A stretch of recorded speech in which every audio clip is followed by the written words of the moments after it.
Other yellow hat guy here, back with another video. Try to adjust my screen as nicely as possible, so if there's still some static and fuzziness and things like that with the lighting, apologies. So as we move into 2023, I wanted to talk the games that I enjoyed and did not enjoy this year. Now, that doesn't mean all these games came out this year. I tried to think deep about the games that I did, if not played enough to have an opinion on, right? So a game like Crisis Core, I didn't play enough to have an opinion on that, and that just came out end of the year.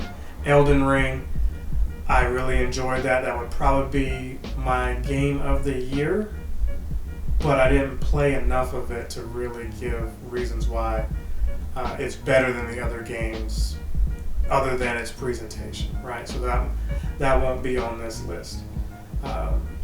I think I've got my list right here on a notepad. Sonic Frontiers. That was a polarizing game where, although I enjoyed the little bit of it I played, and I would have it on a game that I enjoyed this year, I didn't play enough of it to put it on either list, because it could be bad later on, or I could get bored of the mechanics and say, you know what, I felt like it's a 7 or 8, but now it's a 5 or a 6 based off of my personal playthrough. So that's also not on the list. So let's actually get started.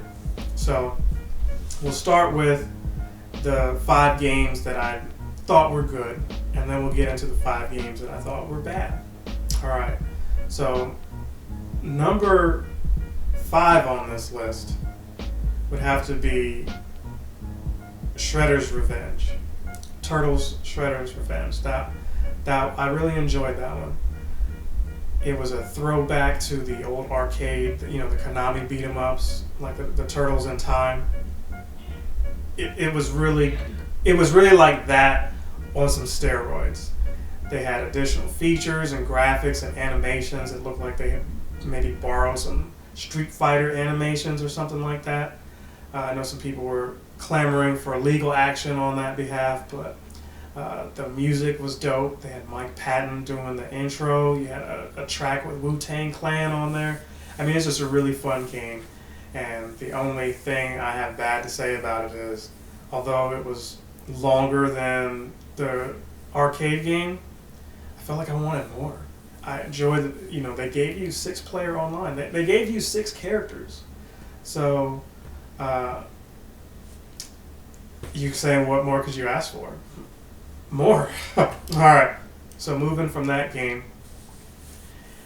we're going to put Resident Evil Remake 3.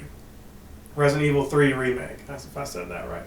So I know this game came out a couple years back, and I finally got around to playing it. And I know people complained about it being too short, and no, it's not as good as Resident Evil 2 Remake, but I still had fun with it. As someone who didn't finish Resident Evil Nemesis, because I wasn't a PlayStation owner and never got around to really playing that, I appreciated it so much more. It had me up nights wanting to just get home and play that, just to get tortured more and more. The difficulty, having it toned down and having certain weapons was right up my alley for somebody who's not into these types of horror genre or shooter genres. It was really fun for me. So since that one didn't come out this year, and we had one that came out the year before 2022, I also played Resident Evil Village. So I know, boo, you got 2 Resident Evils in this year. What about, Pokemon Brilliant Diamond? Now, I could have put that in there as an honorable mention.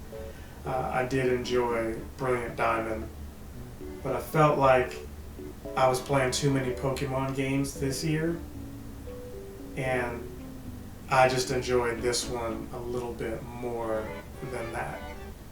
It still left a lasting impression on me, and I wouldn't have went back to play the last pick if I didn't finish this one first. So Resident Evil Village, I'm giving that the spot instead of Pokemon Brilliant Diamond, even though I finished that this year. I'm going to give that the spot. It was well deserved, if it wasn't a Resident Evil title, it still felt like a great game. I felt like with the name alone, that was going to sell. The 8-foot-tall vampire, she was going to sell, but the story just felt. I really enjoyed that. I really enjoyed it. All right, and then my number 2 game, which I still feel like it arguably could have been 1, right? You're like, well, no, I didn't play Elden Ring, I didn't play God of War. Kirby Forgotten Land, though, that was the game I played all the way through, and some of y'all can finish games in a week. Kirby was that game for me. There was only one other game that I bought this year that I was like really hyped for and going to spend a lot more time into. All right, so that number 1 game for the good games is going to be Bayonetta 3. So Bayonetta 3 was waiting for that, feels like, for the last 2 years, and they finally dropped it. And if you're into the hack and slash, Devil May Cry type games, this one's for you. The knock with this game is the story. There was controversy with the voice acting, but overall, this game has the replay value for me to go back and say, all right, let me mix things up a little bit and continue playing it.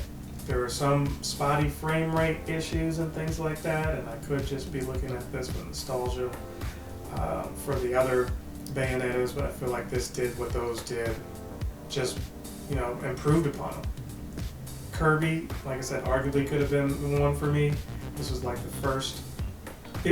Kirby felt like a Mario Galaxy type game mixed with a little bit of Odyssey, and you say, well, that should be your number 1, and it should have been, except for I guess I felt like this had a little more of it was able to hold a little more of my drive than the Kirby was.